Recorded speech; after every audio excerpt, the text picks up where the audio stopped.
My parents always favored my sister, so when Grandpa's will left me a $500,000 inheritance, they tried to steal it and give it to my sister. But little did they know that my grandparents had other plans. I, 28M, come from a family with a long and complicated history of favoritism. My parents, especially my dad, have always favored my younger sister Amy, 25F, over me. This favoritism started when we were kids and only got worse as we grew up.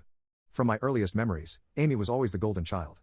When I was 5 and she was 2, our parents threw her an extravagant birthday party with a bouncy castle, a petting zoo, and professional face painters.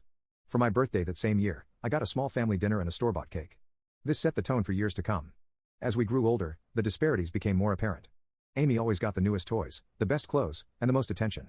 I remember when I was 10, I saved up my allowance for months to buy a new bike. When Amy saw it, she threw a tantrum because she wanted one too. Instead of teaching her about saving or waiting, my parents immediately went out and bought her an even better bike than mine. School was another arena where the favoritism shone through. My parents went to all of Amy's school events but often missed mine. In 4th grade, I had the lead role in the school play. I was so excited and practiced for weeks. On the night of the performance, my parents showed up an hour late, missing my big scene. They said Amy had a tummy ache and they were comforting her. I later found out she was fine, they had just lost track of time while playing with her. When it came to academics, nothing I did ever seemed good enough. In middle school, I consistently got straight A's, joined the math club, and even won a regional science fair. My parents barely acknowledged these achievements, but when Amy got a B+ on a single test in her weakest subject, they threw her a celebratory dinner and bought her a new phone as motivation to keep improving. High school was particularly tough. I threw myself into every activity I could, hoping to win their approval. I was captain of the debate team, editor of the school newspaper, and maintained a 4.0 GPA. Meanwhile, Amy coasted through school, barely maintaining a C average and spending most of her time partying with friends. During my junior year, I was selected as one of 2 students from our school to attend a prestigious summer program at Harvard. It was a huge honor, and I was thrilled. When I shared the news at dinner, my dad grunted and changed the subject to Amy's upcoming dance recital. My mom at least said, "That's nice," but quickly moved on. The night of Amy's recital, which fell on the same day I was leaving for Harvard, my parents couldn't drive me to the airport because they didn't want to miss Amy's performance. I had to ask a friend's parents for a ride. The college application process was another painful experience. I spent months perfecting my essays, participating in extracurriculars, and studying for the SATs. I was accepted into several top-tier universities and received a substantial scholarship to my dream school. When I announced this at dinner, my parents' response was lukewarm at best. My dad said, "That's good, but don't let it go to your head. College isn't everything." My mom added, "Just don't forget about us when you're off becoming a big shot." In contrast, when Amy barely graduated high school and decided not to go to college, my parents were completely supportive. They praised her for knowing herself and not conforming to societal pressures. They even bought her a car as a graduation present, something they never did for me. This constant favoritism took a heavy toll on me emotionally. I struggled with depression and anxiety throughout my teens and early 20s. I started seeing a therapist in college, which helped me understand that my parents' behavior wasn't my fault. It took years of work to build my self-esteem and learn to validate myself instead of seeking approval from my parents. Despite the lack of support from my immediate family, I managed to build a good life for myself. I graduated college with honors, secured a good job in finance, and even bought my own house by 27. I'm proud of what I've achieved, even if my parents aren't. Now here's where the current drama starts. My grandfather on my dad's side passed away recently. He was a successful businessman who built a fortune from scratch, and he left behind a significant estate. In his will, he divided his assets equally among his children, my dad and his siblings, and grandchildren, me, Amy, and our cousins. My share of the inheritance was substantial, about $500,000. It would have allowed me to pay off my student loans, invest in my future, and maybe even start my own business someday. I was grateful for this unexpected windfall and the opportunities it could provide. However, when the will was read, my parents were visibly upset. They pulled me aside afterward and told me they thought it was unfair that I got an equal share.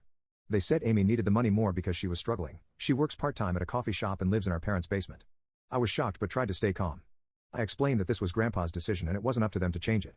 They insisted that I should do the right thing and give my share to Amy. When I refused, they got angry and started guilt-tripping me, saying I was selfish and ungrateful. My dad brought up every instance he could think of where they had supported me, including paying for my braces, which were medically necessary, buying me school supplies, the bare minimum, and letting me live at home during college, even though I worked part-time to contribute to expenses. He conveniently forgot about the car they bought Amy, the countless shopping sprees, and the fact that they're still supporting her at 25. The situation escalated quickly. My dad, as the executor of the will, decided to take matters into his own hands. He announced that he was going to reinterpret Grandpa's wishes and give my entire share to Amy on top of her own inheritance. He claimed this is what Grandpa would have wanted if he had known our individual circumstances. I was devastated. Not only was this clearly illegal, but it was also a painful reminder of how little my parents valued me. I tried to reason with them, pointing out that Grandpa had always treated all his grandchildren equally and that he was well aware of our situations. My mom then accused me of speaking ill of the dead by suggesting Grandpa would have wanted anything different from what my dad was proposing. I brought up specific memories of Grandpa encouraging my academic and career pursuits, but my parents dismissed these as misunderstandings. They claimed Grandpa had privately expressed concern about Amy's future and had wanted to ensure she was taken care of. When I asked why he hadn't just written the will that way, they didn't have an answer. Amy, for her part, seemed uncomfortable with the situation but didn't speak up against our parents.